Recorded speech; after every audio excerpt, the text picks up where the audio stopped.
All right, hello everyone, welcome. Thank you for joining us today. If you need closed captioning, you can click on the CC button located at the bottom of your Zoom screen. You may need to click on the More menu option to access the closed captioning button if you don't see it right away. My name is Lauren Wittick, and I will be the moderator for today's session. I am the Communications Specialist for Region 4, which is based at the University of Utah's Spencer S. Eccles Health Sciences Library. Region 4 is comprised of 9 states, Arizona, Idaho, Colorado, Montana, New Mexico, North Dakota, South Dakota, Utah, and Wyoming. So since some of you may be first-time attendees at an NNLM webinar, I want to provide a brief overview of what our organization does. NNLM stands for the Network of the National Library of Medicine, which is part of the National Library of Medicine, which all falls under the umbrella of the National Institutes of Health.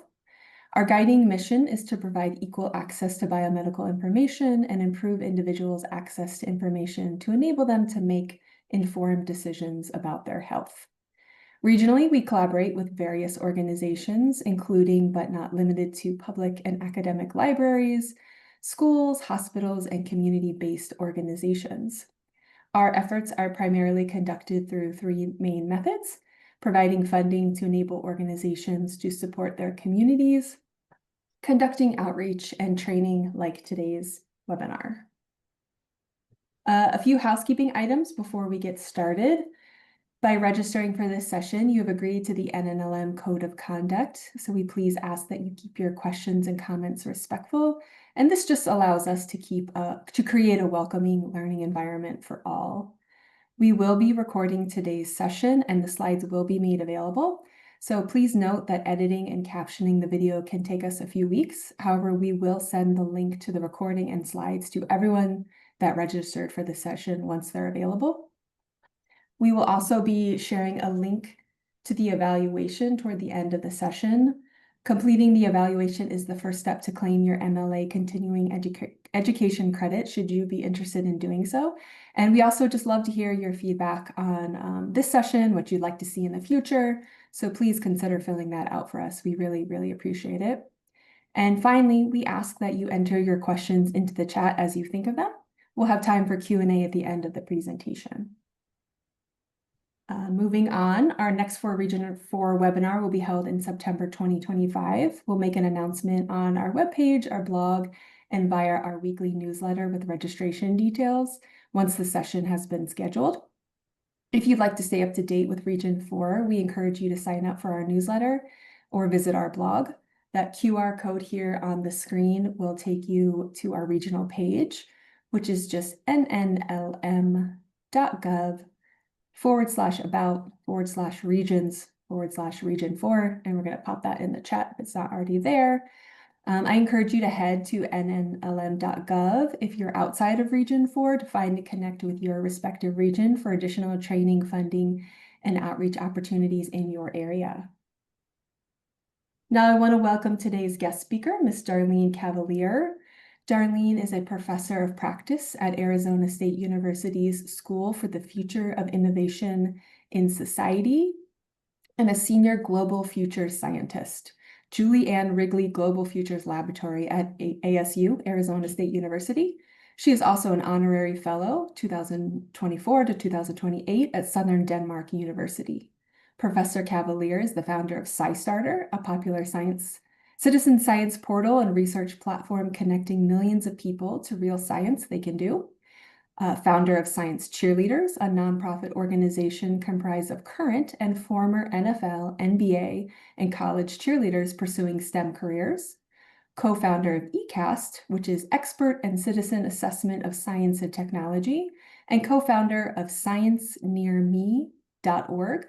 She's a founding board member of the Citizen Science Association, an advisor and fellow at National Geographic, a member of the EPA's National Advisory Council for Environmental Policy and Technology, appointed to the National Academy of Sciences Designing Citizen Science to Support Science Learning Committee, and named co-chair of America 250's Innovation, Science, and Entrepreneurism Advisory Council. She is also the co-editor of The Rightful Place of Science, Citizen Science, author of The Science of Cheerleading, and co-author of the Field Guide to Citizen Science, which is distributed by Timber Press. ASU President Michael Crow awarded Darlene and her team the prestigious ASU Medal for Social Embeddedness in 2022. She received the 2024 Pop Warner Inspiration Award, and she resides in Philadelphia, Pennsylvania. Darlene, it's over to you now. Okay, thank you so much. That's a long intro. It's a mouthful, yeah. Thanks for reading all that. Okay, let's see. And we should be able to see this share. All right. Fletcho. There we go. There we go. Nice to be reacquainted with all of you. I met some of you. I recognize some names there. Certainly John Bramble and others in past work that SciStarter and Arizona State University did with the All of Us program and Citizen Science Month.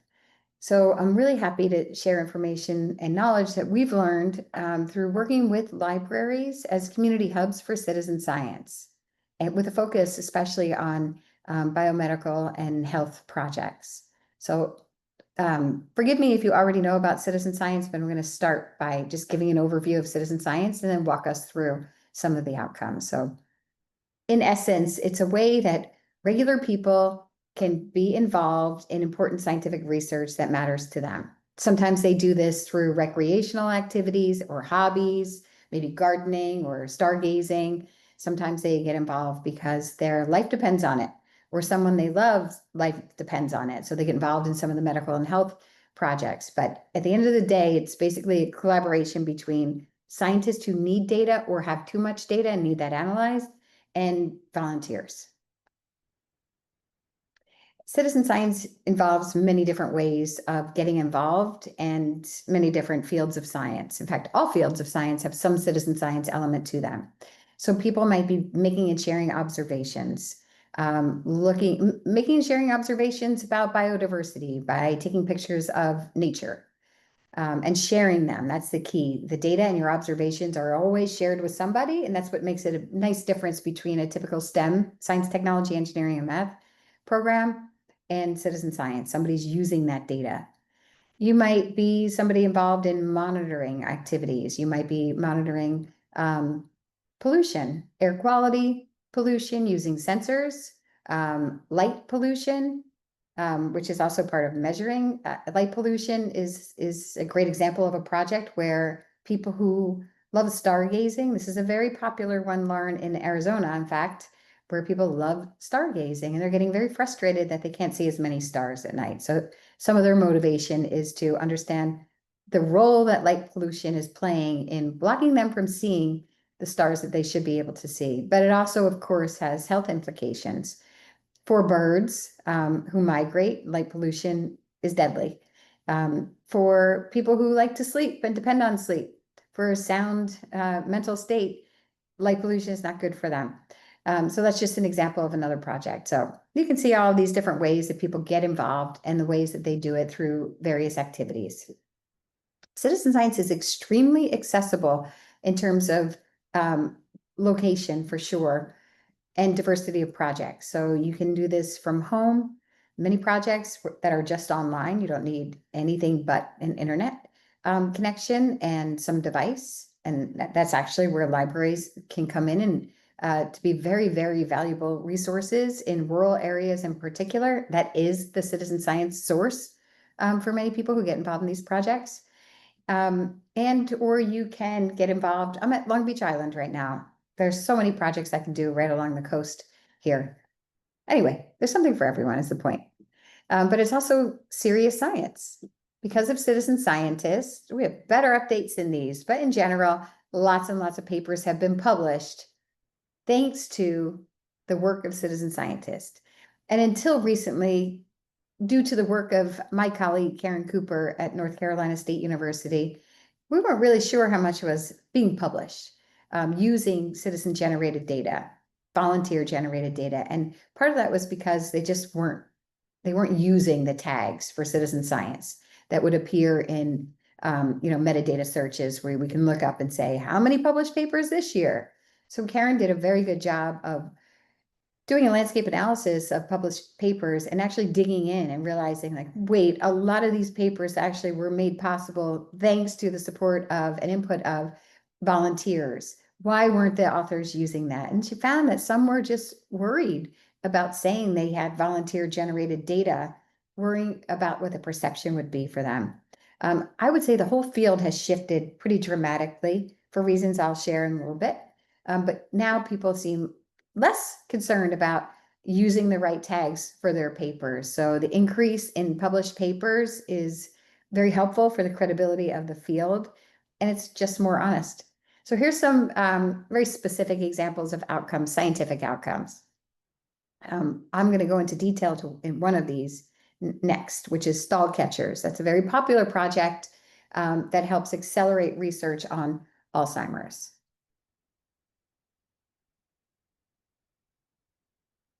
It's big. These numbers are from November. Zooniverse is one platform. Zooniverse is an example of when scientists have too much data and not enough time or people or resources to analyze that data.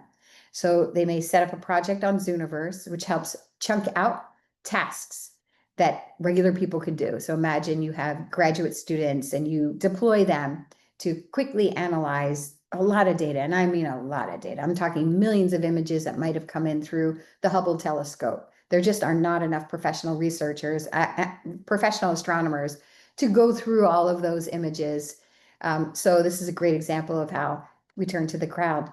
And the crowd has done a fantastic job of quickly analyzing the data and accurately. If you're wondering how accurate it is, I would argue that citizen scientists, these volunteers, have a higher threshold than graduate students do. Sometimes 10 people have to see and say the same thing about one image in order for it to be considered research grade data. And that's higher than graduate students' projects for the most part. So in November, Zooniverse already had more than 2.7 million volunteers, registered volunteers on their platform. That's just one platform. iNaturalist, you're probably familiar with iNaturalist. iNaturalist is a free app that people use to take pictures of nature and document what they're seeing through the use of AI. Also, you can determine what you're looking at because there's a suggestion. You take a picture, you upload it to iNaturalist, and boom, right away. The AI may suggest, based on your location and other things that have been spotted and just images, I think you're looking at a ruby-throated hummingbird, but you will soon see so many identifiers from iNaturalist. These are regular people saying, yes, that is, no, it isn't. I mean, it's pretty incredible how fast that community can help you identify what you're looking at, but probably more importantly, all that data is used with the largest database of biodiversity data, GBIF. And increasingly, we're seeing more and more of the GBIF data that is used globally for biodiversity is leaning on citizen science data. So 214 million data observations there. And this is just going up and up and up. iNaturalist, I want to say they have a goal of having 100 million users in just a couple of years. This is huge. We're a small part of that, and I'll explain what SciStarter does. But one of the activities that is becoming pretty popular is Citizen Science Month every April, where we just try to help people find excuses to get involved. We try to help facilitators. That could be museum professionals or educators, librarians, Girl Scout troop leaders, corporate volunteer programs, people who have access to a community who don't necessarily want to become experts in the whole field of citizen science, how we can make it very easy for them to have plug and play activities to bring citizen science to their organizations in line with their own interests and capacities. So during April, we find that just these kind of bite-sized activities for these different groups has really helped increase awareness of and engagement in citizen science across all different types of projects. So we aimed for 1 million acts of science each April. And last April, we hit 3 million acts of science before the end of the month. 500,000 people participated in Citizen Science Month. So this is spread out among at least 1,000 projects and events there. So it's really hard for us to tell you what the scientific impact is because it's really spread out there. But that's okay, because we know that once somebody's involved in a project, they tend to do 3 to 5 projects, and they stay engaged in projects, which is great. So this was across 136 countries. You can learn more with 1millionactsofscience.org. In 2026, we're really excited to go for, even though we got 3 million, we're actually going for 2.50 million acts of science in April in celebration of America's 250th birthday. So you'll see more about that, I think, if you're following America 250. So back to this project, stall catchers. This is a project led by researchers at Cornell University. I kind of butcher this because I think it's complicated to explain. It's actually easier to do. So what this project looks for is the effect of removing stalls in blood flow. So a stall is what you see there on the right. The blood isn't moving, it's just stalled there, as opposed to flowing on the left. And these are in very short video clips, so you'd actually be able to see the flow and the stalling. So they ask people to identify if the area that they're looking at, which is always highlighted in the green, is it flowing or is it stalled? And you just click one of 2 buttons, flowing, stalled.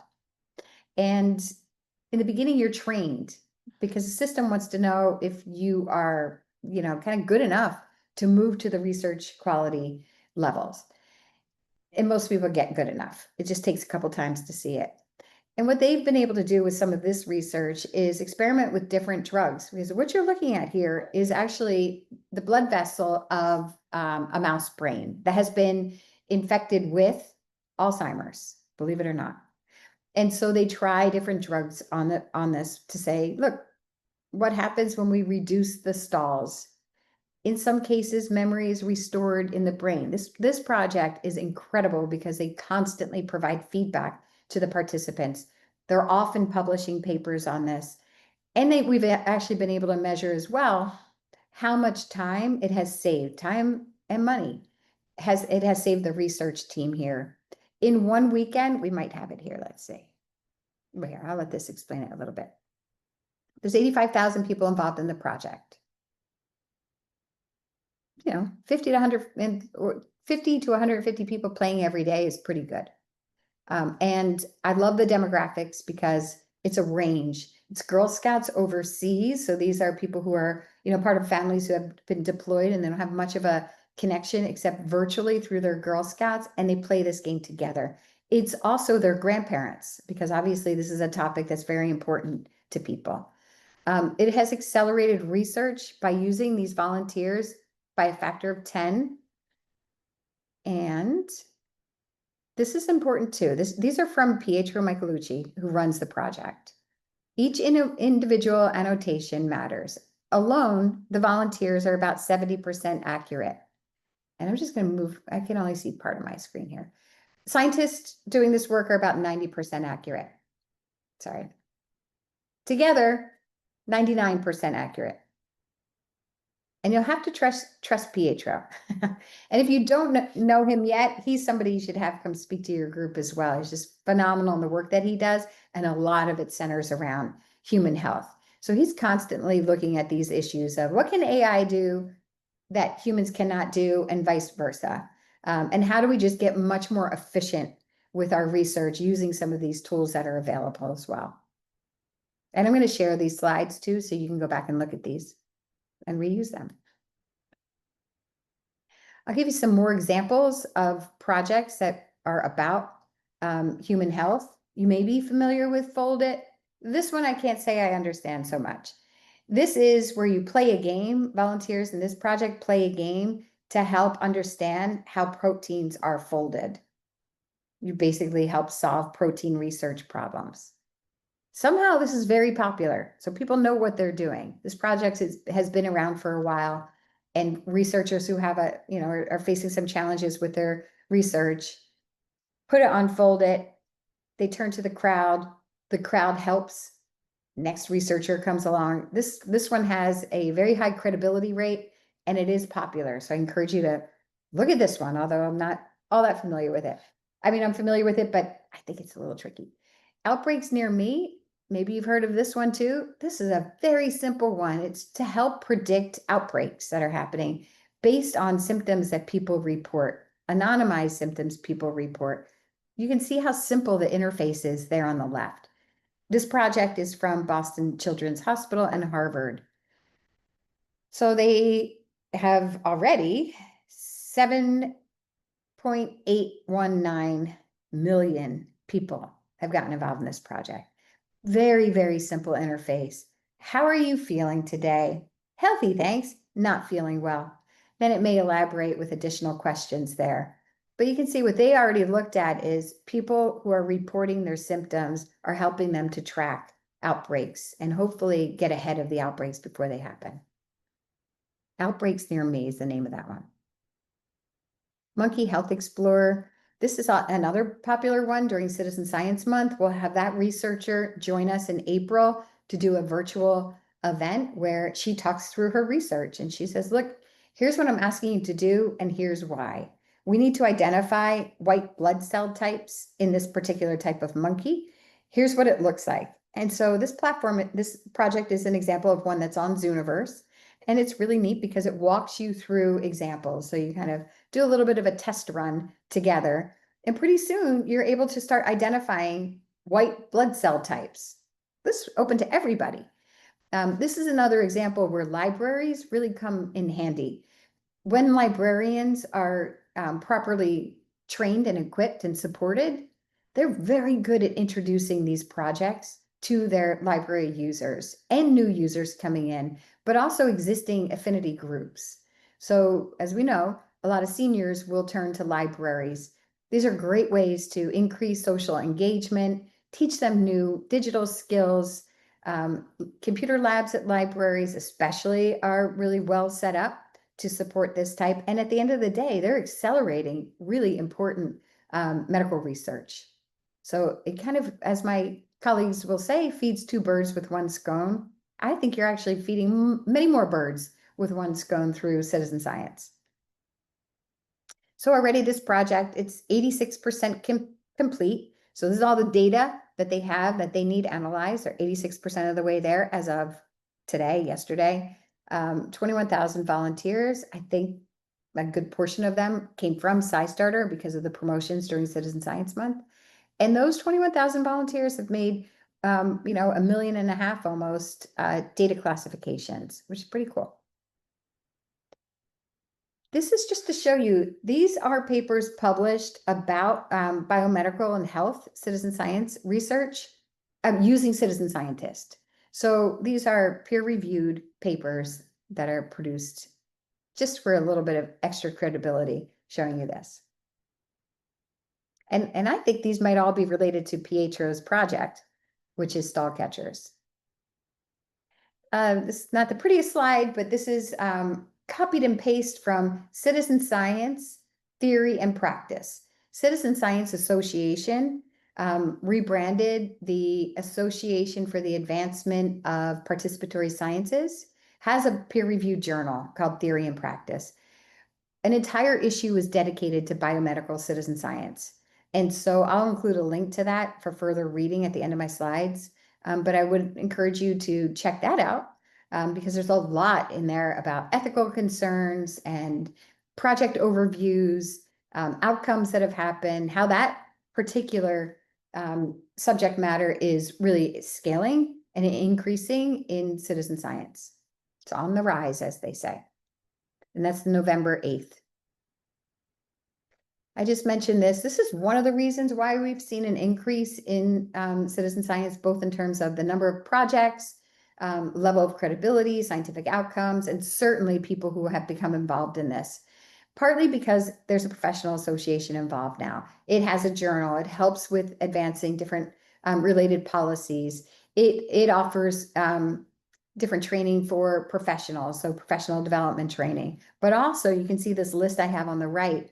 In addition to that, people are getting degrees in citizen science. There are schools that offer PhD level degrees, certainly master's levels. I teach a course at Arizona State University about citizen science. I see more and more courses at universities about citizen science. There are certification programs and there are careers that exist. Mine is one of them that did not exist not that long ago. So it's neat to see the field really blossom and just kind of explode in these lines.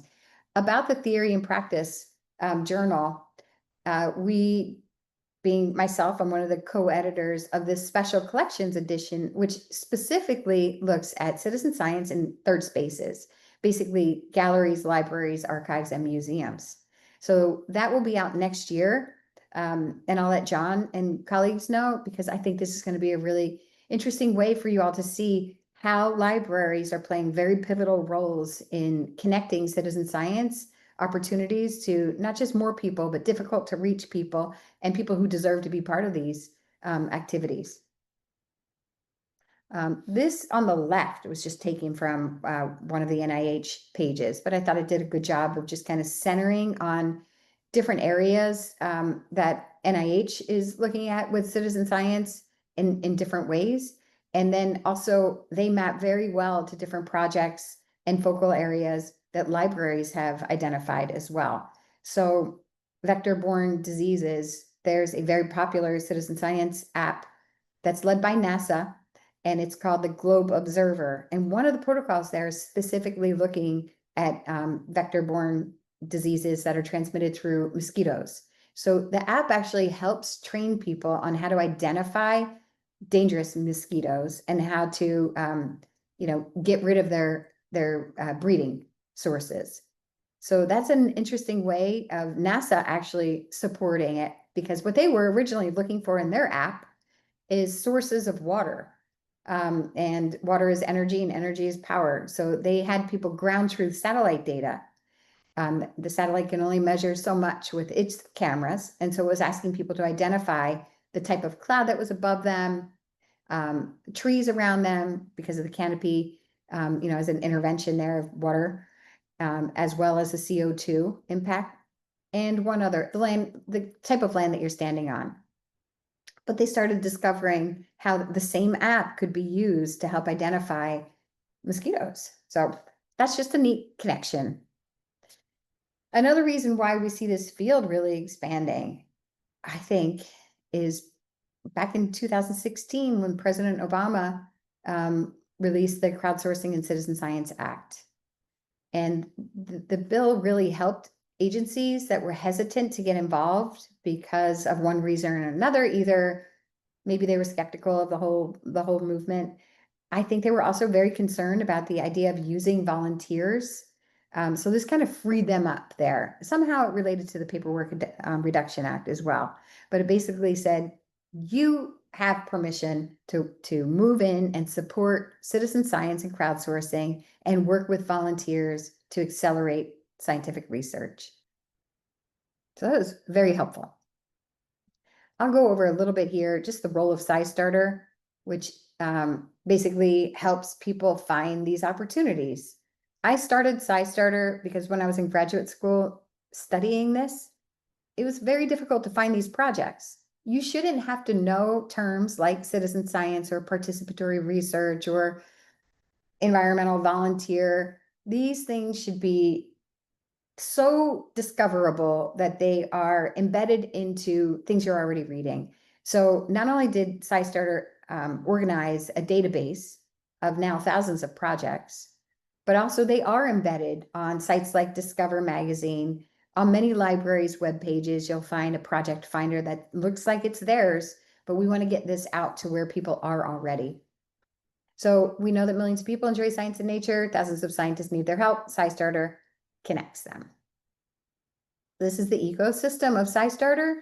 For this discussion, we're focused a lot on that bottom right blue bar that says facilitators. This is where we put the librarians in that facilitator role and the libraries there. So we have professional development materials for them, as well as these trainings and these customizable resources to make it easy for them to, first of all, gain confidence themselves, and then also introduce citizen science to their library users and connect more dots for them as well.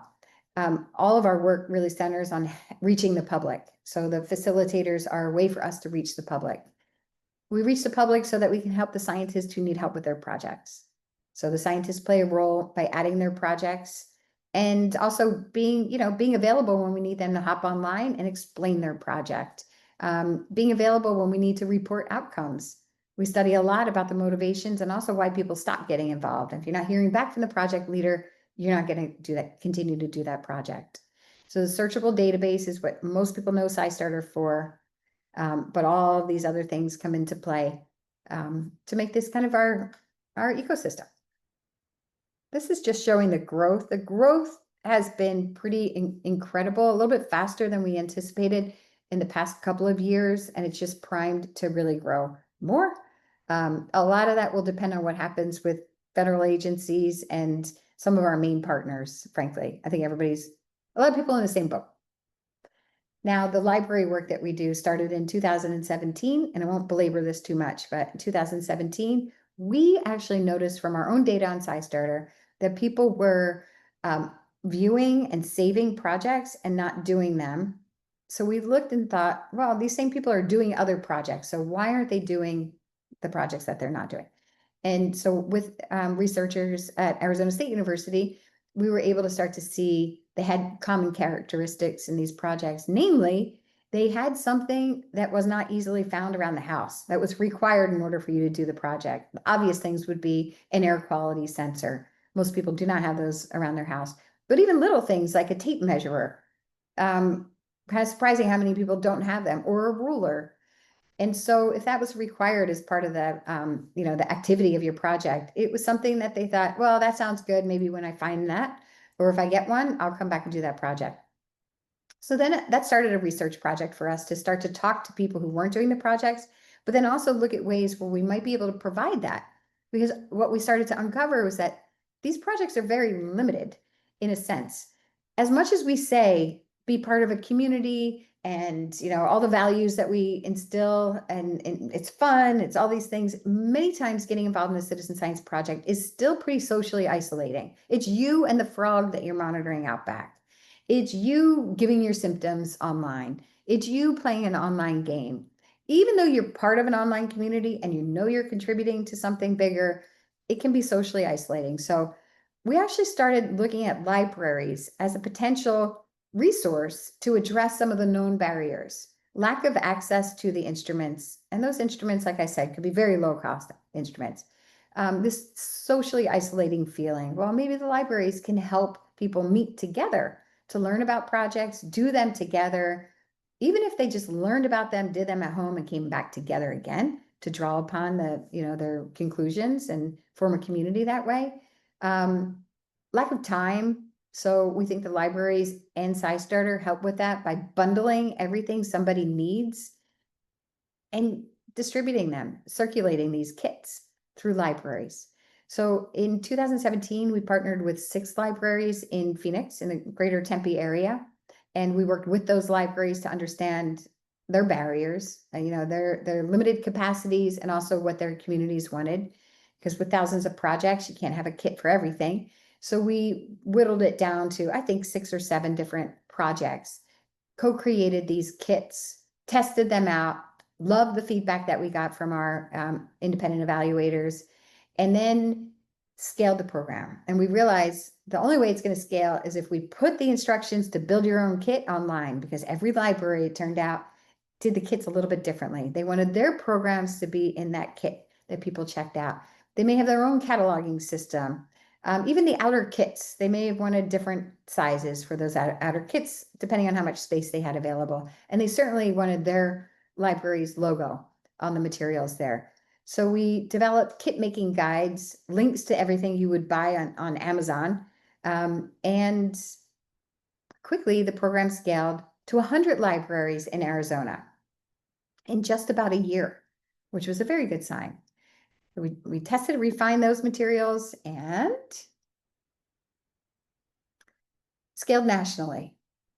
And the scaling nationally was thanks to support from IMLS and the Moore Foundation. Then, let's see where it is. These are some of the materials that libraries have. You might go into a library that is one of these now 1,200 libraries across the country. You might see that they have these posters up. What is citizen science? Hey, check it out. These checkout cards, and you take the card to the reference desk and you check out your kit, and the kit has everything that you need in it to get involved in these projects. And there's the build your own kit resources. we do start with a lot of training with the librarians, just like I said, so they feel comfortable. I was surprised at the high turnover rate of librarians. 100% of our libraries in that first cohort changed libraries, and that we were a little disappointed. And then we realized, wait, they're the champion now at their new library. So that was really great. So now we always encourage that there's 2 librarians from every library to be trained in case one leaves. The other one who's behind can still keep the program going. I wanted to show you this because this is a version that Los Angeles Public Library, they created their own versions of the kits. So, and they're very, very popular. Some of these do relate directly to health. Heat mapping. LA Public Library gets people involved in mapping heat using different sensors, using iNaturalist and others. So they look at this, and then they have community dialogues. They get stakeholders involved who are decision makers, elected officials. That's the power of libraries, that these projects on their own can't have. They're looking for the scientific data. Libraries help bring in all the other facets of how you can take that information that you just discovered because you're part of it, even if it was a global project, the information you recorded about vector-borne diseases or light pollution that's affecting health. What are you going to do locally now? Because that's going to be up to you, the participant. It's just not up to the scientist. So this is where we're seeing librarians play a really important role in kind of organizing those types of dialogues in action. And the LA Public Library has all these partners that are involved just in their citizen science program. Some of our evaluation outcomes were super promising, and it's what justified us scaling nationally. To have 92% of people who checked out a kit say, I'm likely to check out another one, is really good. To know that they had positive attitudes towards science, and we do pre and post surveys in addition. So we have formative, we have summative, we have pre and post, and we have process-oriented evaluations that happen. Everybody was satisfied with the experience using the citizen science kits. That's a testament to the librarians and the libraries that customize them for their library users. This is important to know that people reported gains in knowledge of science on the topic that they were involved in a better understanding of what citizen science is, and gains in confidence in terms of collecting or analyzing data. And then what we can see from SciStarter is because people come to SciStarter to actually find that project. Even though the project is not done on SciStarter, we're kind of a digital hub for all of this activity, make it easy for people to navigate. Many of those projects, so you leave SciStarter to actually do a project. Hundreds of projects listed on SciStarter use digital code that reports back to us when somebody has participated in the project. So what we were able to see is people who get involved through a library in a citizen science project go on to do other projects in addition to that first one.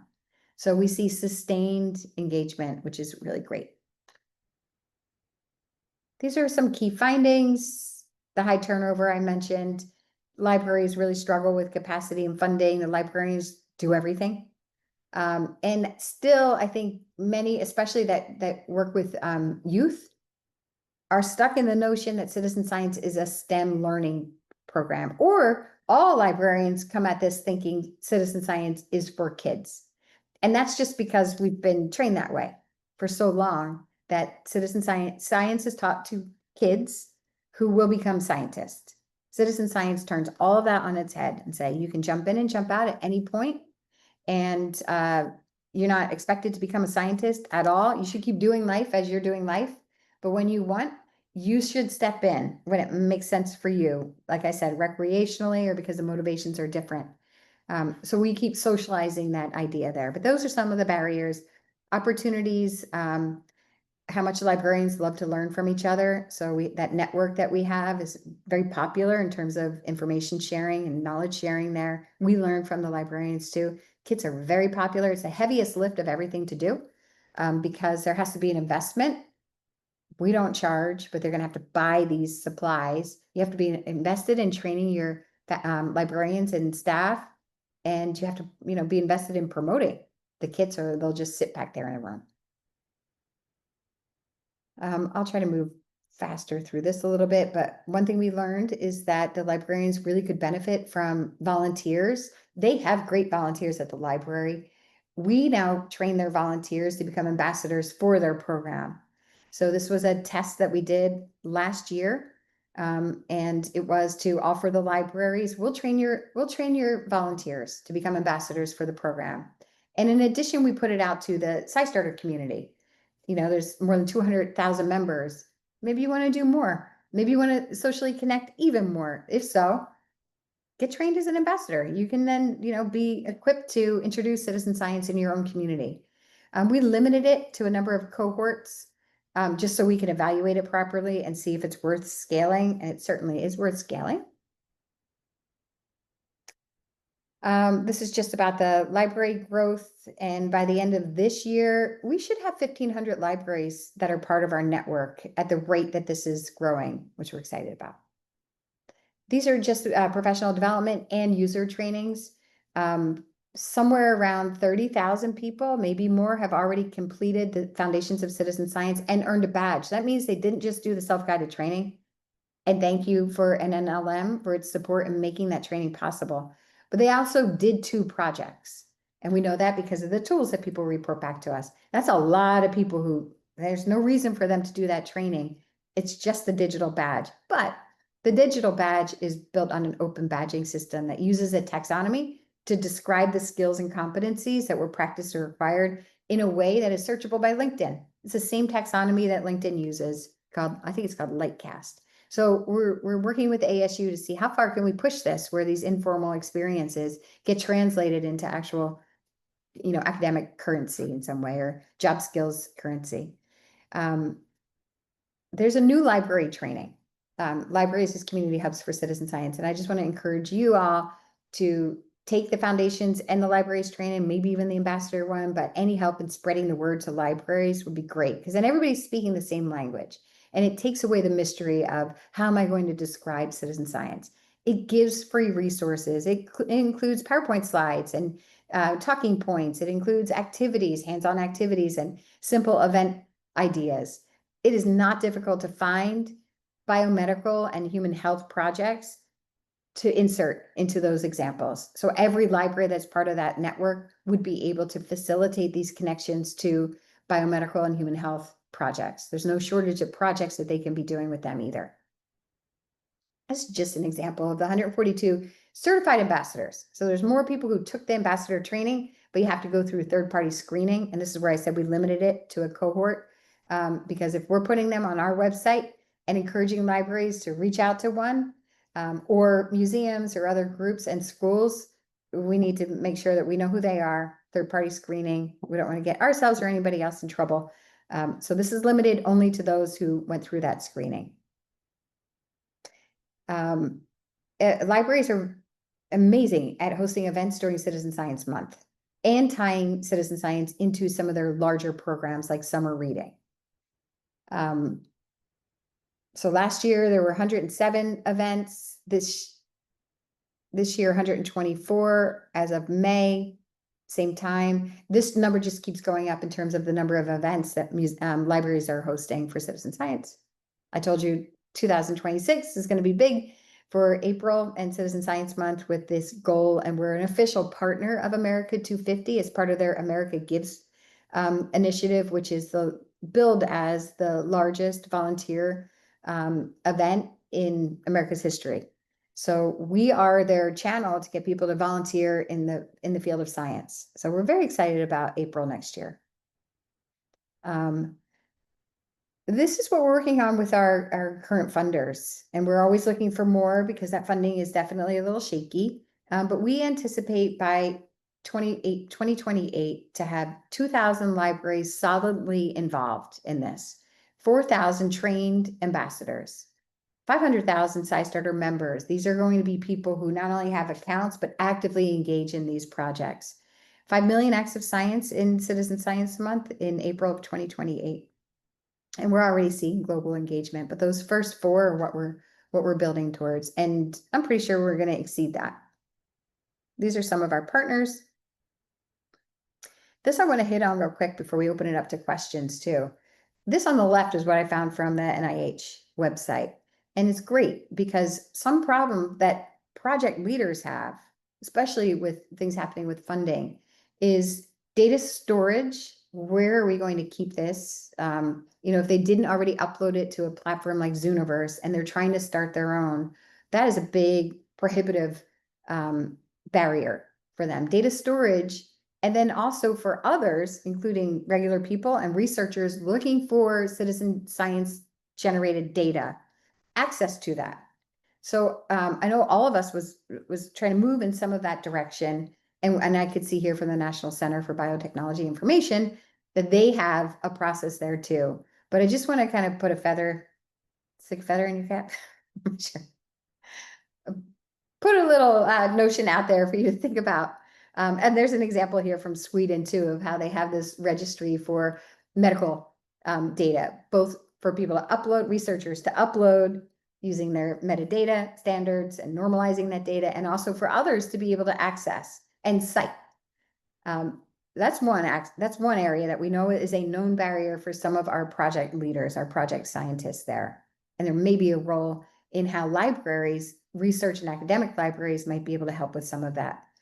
Another way might be for some of the libraries that have access to AWS servers and so forth.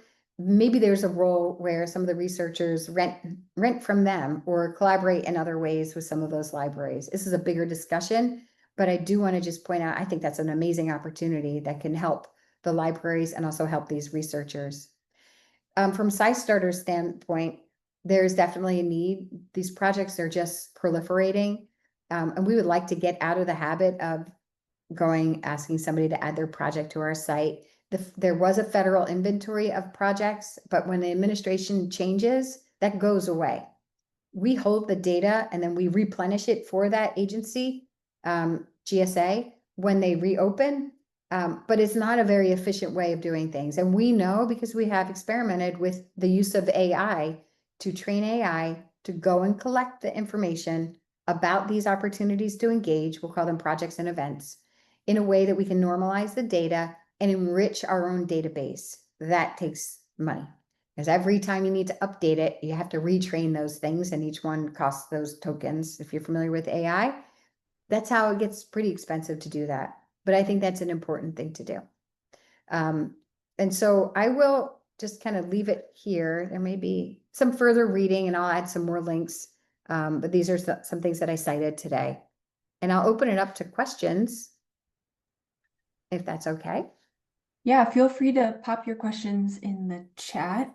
While folks are mulling things over, we did have some mentions of projects that people have participated in and they enjoyed it and it was fun. I wanted to ask, while folks are thinking, what role do you see citizen science playing in the future of public libraries? By the way, Beth, who just put in here, I use Merlin. I love Merlin. And if you haven't used it yet, I really recommend that one too. I'm a primary care taker for my mom.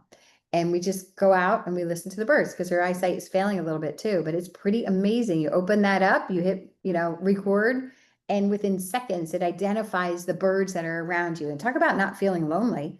You're really never alone. And then they have this special feature on there where you can, play the bird call or the bird song, and the birds kind of react to that. So thank you, Beth, for mentioning that one. Yes, these projects that are here, thank you, John, for sparking that question too. We see some of the birding ones, which is not surprising because those tend to be the most well-known. They were around the longest, certainly Cornell, Audubon, so forth. But I hope today's talk helped open your eyes too to the number of, and there's way more, biomedical and health citizen science projects out there. The fact that the professional organization dedicated an entire issue to it and says this is growing, it is very heartening. And so I would encourage you to look at some of those. You can go to SciStarter and search by that category. When I share the link to that special collection, you should look at the projects that are mentioned in there too. And so, Lauren, I got sidetracked with the Merlin. Yeah, no worries. I just said, what role do you see citizen science playing in the future of public libraries? So you touched on it, but how integrated do you see it in the future? Yeah. I mean, it's been fun to watch people go to libraries, like rediscover that libraries are there as safe, open, accessible places. My eyes have been open to how central to the lives of many people in rural areas, public libraries are. And not only that, how they provide all the social services. So it's been pretty neat to watch citizen science use. So that project that I told you about, the NASA Globe project, where you're ground truthing satellite data, that's actually a project that is used in a library. I want to say in Wake County, but I'm not sure. I don't remember where it was. Some rural area of some southeast state. I want to say it's North Carolina, but I'm not positive. I only knew this because I was on the phone with a librarian there, and she was asking for more information about, they want more kits. And I said, wow, that one used to be a very difficult protocol. I said, who is the audience? Who are you using that with? Because we struggle with that one. So how are you getting people to do this, that you need more kits to circulate?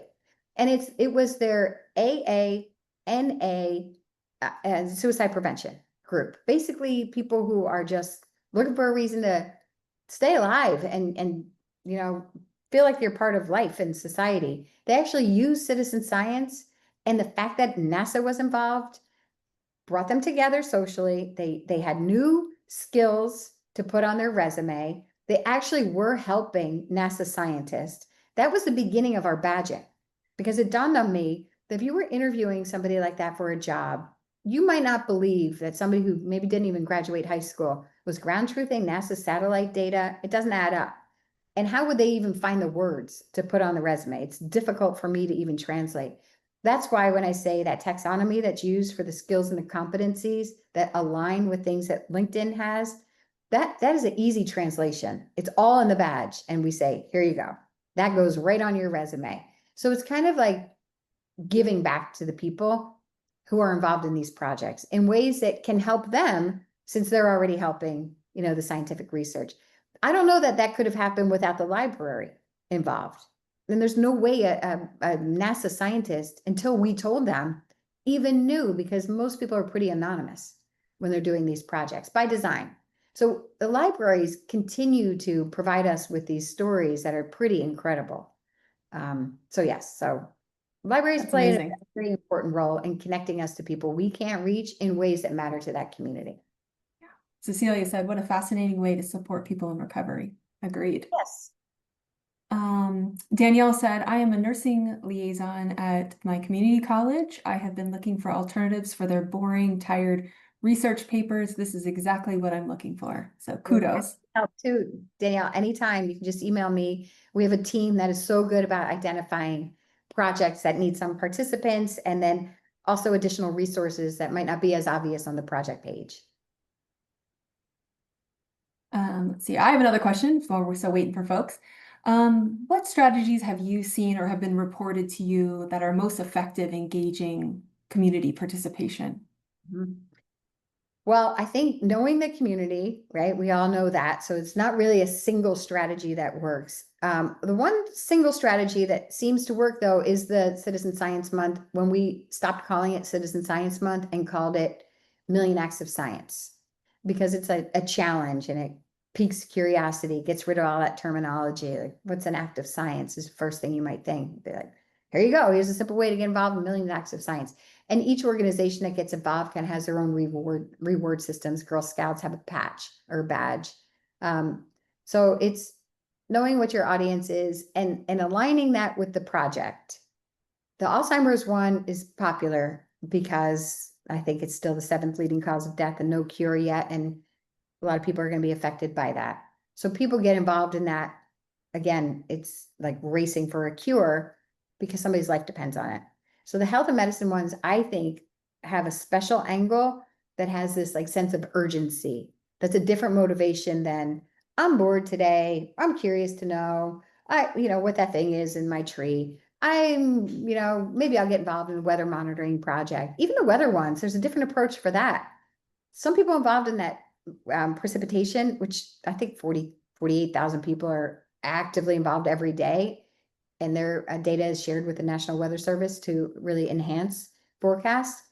Some of them are involved because they're farmers. They actually want to know how much rain and precipitation they're getting there. Gardeners are big with that one. So knowing the audience and aligning the project, so it aligns with their goals too. and the capacity and not over promising. I think it's so much easier to just kind of step in to some of these projects. I mean, the monkey one that I showed you about the white blood cells, it's an interesting one there because some of the people get involved because they love monkeys. They're not turned off to the fact that they're actually looking at images of cells in slides. We would never be able to get them by saying, you want to look at images with cells and slides and try to identify the white blood cells. This is to help these cute little monkeys that are out there. Yeah. That leads me into my next question. Do you recommend libraries who want to kind of dip their toe in just to host 1 or 2 citizen science projects and then start small and then build up? Can you talk a little bit more about that process? Yeah. Sometimes it depends if the librarian who is the champion has a say and maybe is the network contact, because then they scale it to their 23 libraries. That's pretty much how things scaled so quickly in Arizona.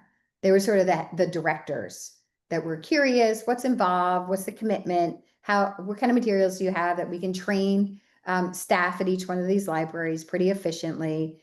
And if they like it, it quickly just gets embedded. And so they actually jump in a big way fast. For some of the smaller ones, Citizen Science Month seems to be that hook for them because we have trainings and webinars and resources. That community is really good, but we start already. We already started working on Citizen Science Month, so it doesn't feel like a last minute thing to them. But some of them might just have like a fun citizen science bingo. And so they take things that we have and they make it more suitable for their audiences and the projects that they like. The ambassadors are very, very helpful. It takes the pressure off the librarians to have to do everything. The ambassadors are like assistants, you know, hey, I'll set up your whole event if you want, or I'll just be here to help market it. I'll pick the project, I'll describe the project.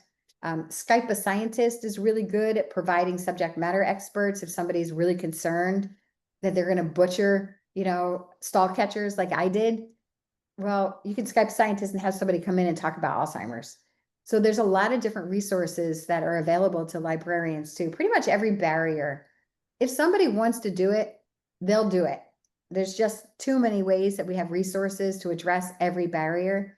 If they don't want to do it, we're not going to succeed there. But fortunately, most people seem really interested in this. Great.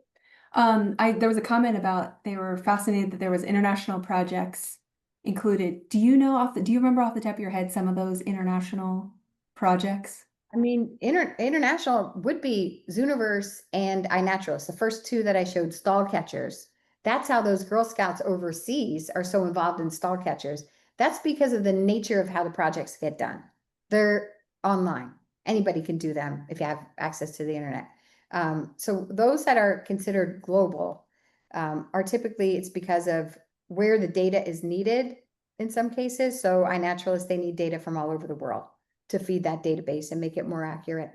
And then also just where you can do it. So like I said, with the online projects. And it's pretty interesting too that yes, Citizen Science Month is global. We had a call this morning with Citizen Science Asia, which includes Citizen Science India. Sri Lanka is involved in a big way.